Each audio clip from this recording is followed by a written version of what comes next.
Well, howdy there, Internet people. It's Bo again. So, today we are going to talk about Speaker Johnson over in the U.S. House of Representatives, the motion to vacate, and how something that he said can give us some insight into something that is happening within the Republican Party.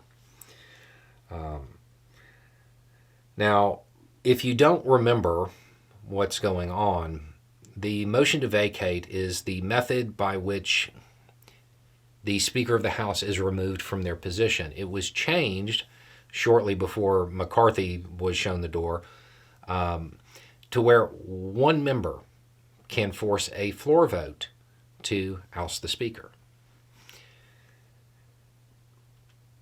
Johnson said, "The motion to vacate is something that comes up a lot amongst members in discussion, and I expect there will probably be a change to that as well. But just so you know, I've never advocated for that.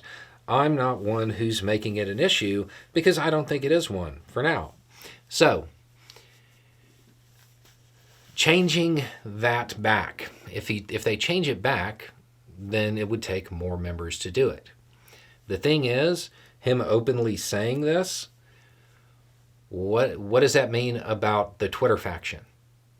Because it was that faction of the Republican Party that made McCarthy change it to the one-person threshold. It certainly appears, because this statement is public, it certainly appears that Johnson isn't that concerned about them.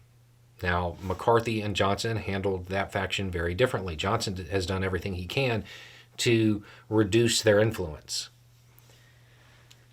He also goes on to say, "I think that there's a desire on the behalf of the vast majority of the members of the House to reestablish some of the norms with regard to rules on the floor and how legislation is handled.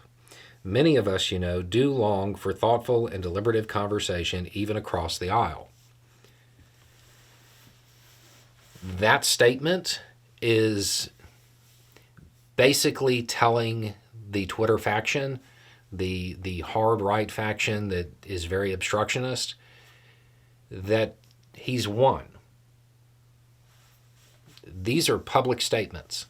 Keep in mind, under the current rules, they can still bring up a motion to vacate. He's not talking about changing them until the next Congress. If they bring up a motion to vacate, it certainly appears that he seems very secure in the fact that he will prevail on the floor. That, again, reduces their influence. Johnson is slowly but surely bringing the Twitter faction to heel. Remember, the Speaker's job is to actually lead in the House, not to run everybody's errands. And Johnson has moved repeatedly to take that faction that is very obstructionist and basically bring them in line. This is about as close to a victory speech as you're going to get. This was public. This is information that is out. It is everywhere. And he's not only talking about taking away their leverage, he's talking about reaching across the aisle. Now, do I really believe that he longs for deliberative conversation with Democrats? No, of course not. But saying that would certainly get under the Twitter faction's skin.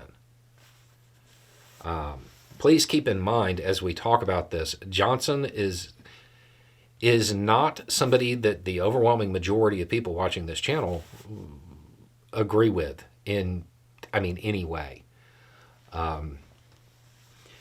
But his statement that they plan on removing that leverage and that they want to work across the aisle is, I can't see it in any other way than putting the Twitter faction on notice. I've got my votes to stay. That might alter things moving forward, especially with the harder part of the budget negotiations coming up. And remember, they're on a clock for that. So this statement may have needed to be made to just illustrate that point, so they can get somewhere with the budget negotiations. Because keep in mind, the next Congress it's a while from now. There was no reason to tip your hand early if you didn't need to. It was a message. Anyway, it's just a thought. Y'all have a good day.